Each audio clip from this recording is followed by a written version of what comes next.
The year is 2014. LeBron has just announced his return to Cleveland, Germany has just won the FIFA World Cup, and WWE has just witnessed the breakup of the Shield. If you lived through this time, you can probably attest to this. Your main thought once the Shield broke up was, when they finally do their triple threat match, which WrestleMania will it main event? For me, that was the main thought that came to my mind the moment Seth Rollins hit Roman Reigns in the back with that steel chair on that fateful night on Raw, the moment the Shield broke up for good.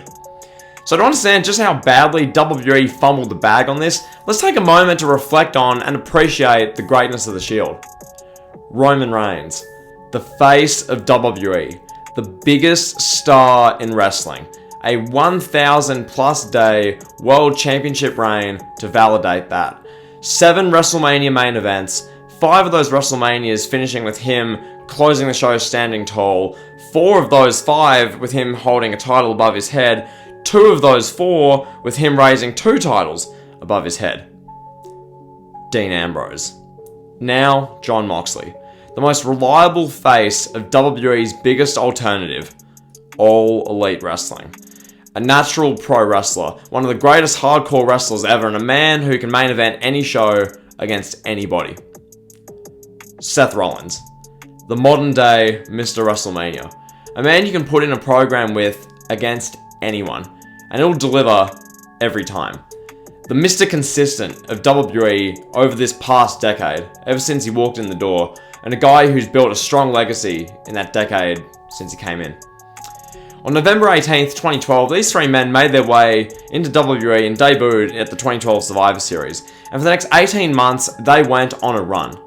From being CM Punk's hitmen against The Rock, to straight up bulldozing collections of 3 top WWE main event stars in a go during these great 6-man tag team matches, to their role in the authority in the feud with the Rhodes family in September and October 2013, to their stuff against CM Punk at the end of 2013, to the Wyatt family matches in early 2014, most namely the Elimination Chamber. The Shield was the best part of WWE in an era where John Cena was at his apex, reigning as the champion as a babyface. CM Punk was still a main event star in WWE. Brock Lesnar, Triple H, The Undertaker, and The Rock still wrestled every other month, and Daniel Bryan's authority feud was drawing the focus week in, week out. The Shield was special. They stood out. They just did. They had it factor. You have to watch it at the time to know that, especially. They just had it factor. They just did. So when they finally broke up, the natural reaction was, when are they going to have the triple threat match? When will Dean Ambrose, Roman Reigns, and Seth Rollins all do battle? Which WrestleMania will it be? Will it be 31, 32, 33? The anticipation was just through the roof. It was. This was the biggest dream match you could do with full-time WWE stars at this stage during the mid-2010s. I don't count Undertaker and Sting. Those guys weren't full-time, okay? Now let's fast forward. It's June 2016.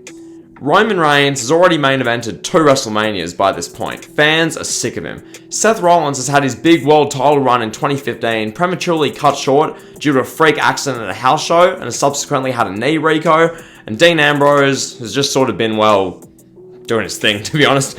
Just been doing Dean, to be honest. Roman Reigns defends the WWE World Heavyweight Championship against Seth Rollins at Money in the Bank. WWE at this stage, come the night of Money in the Bank, are fully aware that Roman Reigns has violated the company's wellness program and must be suspended. Reigns wrestles at Money in the Bank despite of this, loses the championship to Seth Rollins, then Dean Ambrose cashes in Money in the Bank to become champion. Must be said, what we got on screen at Money in the Bank, really good way of setting up a triple threat match between the 3. That's a big tick. I like what they did there. What I didn't like, though, is WWE making the Shield triple threat match that's been heavily anticipated from the moment these guys came in the door. This big, epic, anticipated match, the throwaway battleground main event, where more of the focus is on the championship belt than the 3 wrestlers involved, and all the focus is on this new Raw and SmackDown draft. There's 6 days removed from the draft, there's new Raw and SmackDown rosters, the GMs are out there. Shane McMahon, Daniel Bryan, Stephanie McMahon, Mick Foley. They're out there getting half the camera time. And just everything that encompassed that. Like, the Shield Triple Threat match was the biggest story WWE had to tell. A WrestleMania main event. 3 brothers who can each be the face of the company, all fighting to be the guy, the top guy, the head of the table. All the battles, all the wars they fought together make it that much more compelling. It just does. Instead, look guys, Shane and Stephanie are at ringside. Oh my god, hey, look, backstage. That's Zack Ryder and Becky Lynch and Team SmackDown watching in the locker room. Oh my god. Hey yo, that's Team Raw.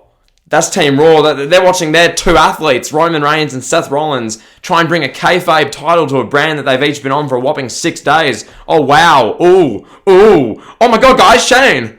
Stephanie. Ooh. The Shield Triple Threat match at Battleground was still really good. Like, it's impossible for it to be bad, let's be real here. But circumstances are everything. A lukewarm crowd of 15,000 people in the Verizon Center in Washington at WWE's most soulless yearly event of the WWE PG era, Battleground. Seriously, Battleground. Watching Roman Reigns, fresh off a PED suspension, overcoming ring rust and bad creative, taking on Seth Rollins, who was a heel from the moment the Shield split, but was getting mixed tweener reactions because everyone hates Roman. And then Dean Ambrose, all whilst WWE cared more about showcasing Shane and Stephanie McMahon at ringside and the 6-day-old Raw and SmackDown rosters backstage. Okay? Just, yeah. Circumstances are really everything. Like, oh my god. Like, you say it like that.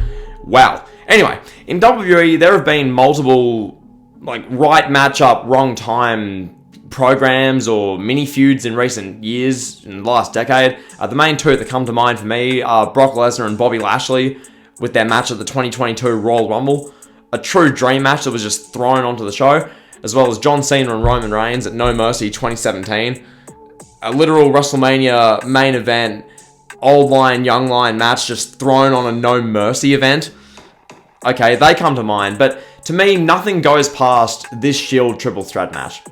A match that was years in the making. And to me, it's the biggest, what could have been, this match should have been legendary match that I can think of in the modern era. So let me know in the comments. Has there been a bigger, this should have been legendary match in WWE history in the modern era? If so, what is it? Let's have a discussion down below. Hit me with it. So that's been the video. Hope you guys enjoyed. If you did, be sure to like, comment, sub. You guys know the drill. See ya.